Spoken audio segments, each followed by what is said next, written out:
नमस्कार भक्तों, स्वागत है आपका भक्ति अमृत रस चैनल पर। आज हम लेकर आए हैं वैशाख मास कथा अध्याय 4, जिसमें जानेंगे इसकी पूजा विधि, महत्व और इनसे मिलने वाले दिव्य फल। तो वीडियो को अंत तक जरूर देखें, क्योंकि यह कथा आपके जीवन में सुख और समृद्धि ला सकती है। वैशाख मास महात्म्य के अध्याय 4 में पाप प्रशमन स्तोत्र का महत्व और वैशाख स्नान से 5 प्रेतों के उद्धार की कथा है, जो बताती है भगवान विष्णु माधव जी की पूजा से भीषण पापों का नाश होता है। इस माह में प्रतिदिन सूर्योदय से पूर्व स्नान, दान और तुलसी के साथ भगवान विष्णु जी को जल अर्पित करना सर्वोत्तम माना गया है। पूजा विधि: नित्य प्रति सूर्योदय से पूर्व स्नान करें। घर के मंदिर में भगवान विष्णु जी व माता लक्ष्मी जी की प्रतिमा स्थापित करें और घी का दीपक जलाएं। भगवान विष्णु जी को तुलसी पत्र और शहद अर्पित करें। पाप प्रशमन स्तोत्र का पाठ करें। वैशाख मास कथा का श्रद्धा से पाठ करें और अंत में श्री हरि विष्णु जी की आरती करें। जय श्री हरि विष्णु जी। कथा: नारद जी बोले, वैशाख मास में तेल मलना, दिन में सोना, कांसे के बर्तन में भोजन, खाट पर सोना, घर में स्नान निषिद्ध, भोजन दोबारा भोजन और रात्रि काल में भोजन वर्जित है। वैशाख के महीने में नियम पूर्वक कमल के पत्तों पर भोजन करने से सब पापों से निवृत्त होकर विष्णु लोक मिलता है। वैशाख की दोपहरी में थके हुए ब्राह्मणों की चरण सेवा करने से सब व्रतों में उत्तम व्रत कर लिया समझो। जो दोपहर के समय मार्ग चलने से अपने घर आए हुए ब्राह्मणों को सुंदर आसन देकर उसके चरणों को दबाता है और चरणोदक को अपने मस्तक पर छिड़कता है, उसके सब बंधन कट जाते हैं। उसको गंगा आदि संपूर्ण तीर्थों में स्नान करने के बराबर फल मिलता है।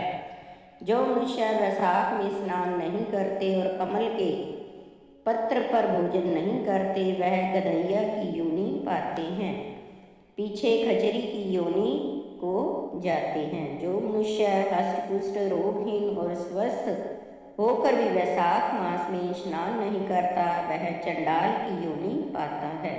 हे राजन, वैशाख के महीने में मेष की संक्रांति के दिन बाहर जाकर किसी तीर्थ पर स्नान नहीं करता, वह 100 जन्म तक कुत्ता की योनि पाता है। जो मनुष्य इस वैशाख मास को बिना स्नान किए अथवा बिना दान दिए व्यतीत कर देता है, वह पिशाच योनि प्राप्त कर नरकों को चला जाता है।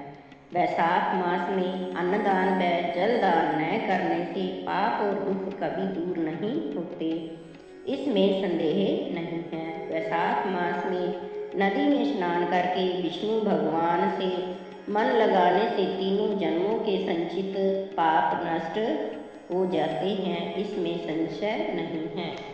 प्रातःकाल सूर्योदय होने पर सागर से मिलने वाली नदियों में स्नान करने से 7 जन्म के भी पाप शीघ्र नष्ट हो जाते हैं। उषा काल में सप्त गंगा में स्नान करने से कोटि जन्म के पाप तुरंत नष्ट हो जाते हैं, इसमें संशय नहीं है। जाह्नवी, वृद्ध गंगा, कालिंदी, सरस्वती, कावेरी, नर्मदा और बेनी, ये 7 गंगा कही जाती हैं। वैशाख मास में देवखात अर्थात अप्राकृतिक जलाशयों में स्नान करने से जन्म से लेकर उस समय तक के पापों से छूट जाते हैं, इसमें संशय नहीं है। वैशाख महीने में बावड़ी में स्नान करने से बड़े बड़े पाप दूर हो जाते हैं। जो घर में अलग गौ के चरण रखने की जगह के समान जल भरा हो, तो वहाँ गंगा से आदि लेकर सब नदी निवास करते हैं, यह बात निश्चय है। जो इस बात को जानता है, उनका संपूर्ण तीर्थों से अधिक फल होता है। हे राजन, रसों में दूध अधिक है और दूध से दही अधिक है और दही से घृत उत्तम है। ऐसे ही महीनों में कार्तिक मास उत्तम है। कार्तिक से अधिक माघ मास अधिक है और माघ से वैशाख मास अधिक है। इस महीने में जो धर्म किया जाता है वह बढ़ के बीज की तरह है। धन संपन्न अथवा अत्यंत दरिद्री अथवा पराधीन को भी जो वस्तु मिल जाए वह ब्राह्मण को दे देनी उचित है। कंदमूल, फल, शाक, नमक, गुड़, बेर, पत्तर, जल और छाछ जो वस्तु दान की जाए अपरिवर्तित होती जाएगी। बिना दिए ब्रह्मा आदि देवताओं को भी नहीं मिलेगा। दान नहीं करने से दरिद्रता आती है, दरिद्री होने से पाप किया जाता है, पाप करने से नरक मिलता है। इसलिए सुख की इच्छा करने वाले को अवश्य दान करना चाहिए। कोई बड़ा मकान अच्छा, सुंदर और सब सामग्रियों से शोभायमान हो तो उस पर छत न हो तो शोभा नहीं पाता। ऐसे ही जो मनुष्य और महीनों में सब प्रकार के धर्म करता है और वैशाख के महीने में कुछ नहीं करता, उसका किया सब व्यर्थ है।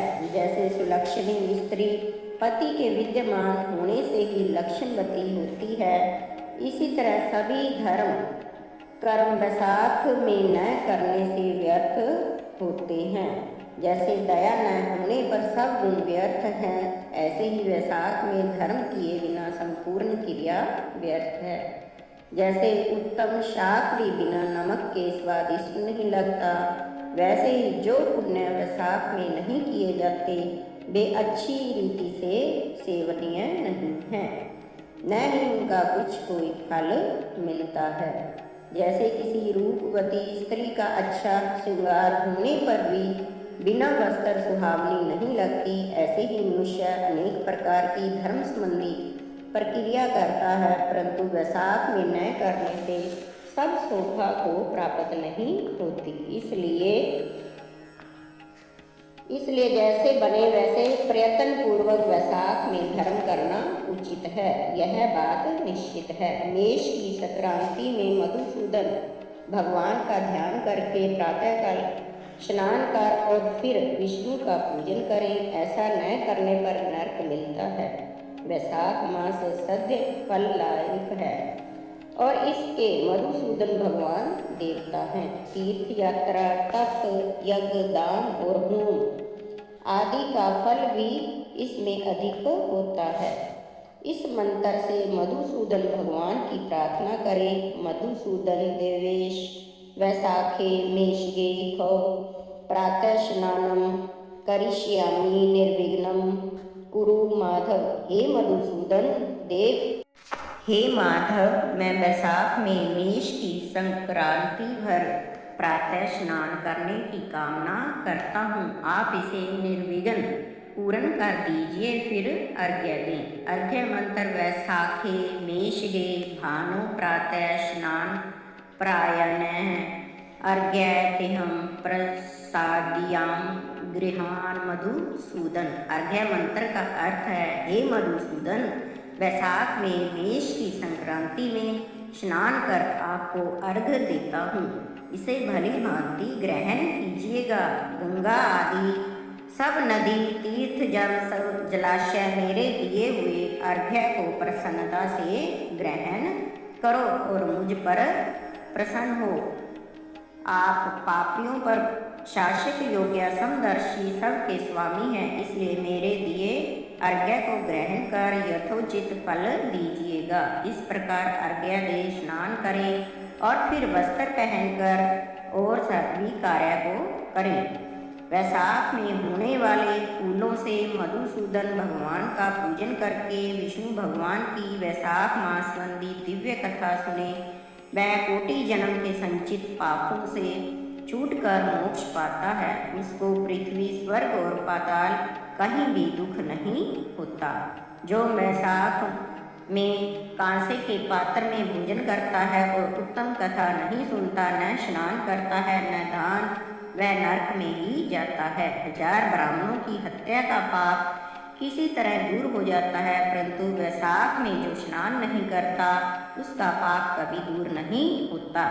जो मनुष्य स्वाधीन शरीर से स्वतंत्रवर्ती जल में स्नान करता है और स्वाधीन जीभा से हरि इन 2 अक्षरों का उच्चारण करता है, यदि वह नीच वैशाख में प्रातःकाल स्नान नहीं करता तो उसे जीवित हुआ ही मरा समझो, इसमें कोई संदेह नहीं है। जिसने किसी भी प्रकार से वैशाख के महीने में मधुसूदन भगवान का पूजन नहीं किया वह मूढ़ बुद्धि शुक्र की योनि पाता है। जो तुलसी दल से वैशाख में मधुसूदन भगवान का पूजन करता है वह सार्वभौम राजा हो कोटि जन्म तक अनेक सुख भोगता है, फिर अपने प्रौढ़ कुलों को लेकर विष्णु को सायुज्य मुक्ति पाता है। वैशाख मास कथा अध्याय 4 का महत्व। वैशाख मास को सभी महीनों में सबसे पुण्यदायी माना गया है। इस कथा को सुनने और पढ़ने से पापों का नाश होता है, घर में सुख शांति और समृद्धि आती है, भगवान विष्णु की विशेष कृपा बनी रहती है। अगर आपको यह कथा पसंद आई हो तो वीडियो को लाइक करें और अपने दोस्तों और परिवार के साथ जरूर शेयर करें। ऐसी ही पवित्र कथाओं के लिए चैनल भक्ति अमृत रस को सब्सक्राइब जरूर करें। धन्यवाद। जय श्री हरि विष्णु जी, जय माँ लक्ष्मी।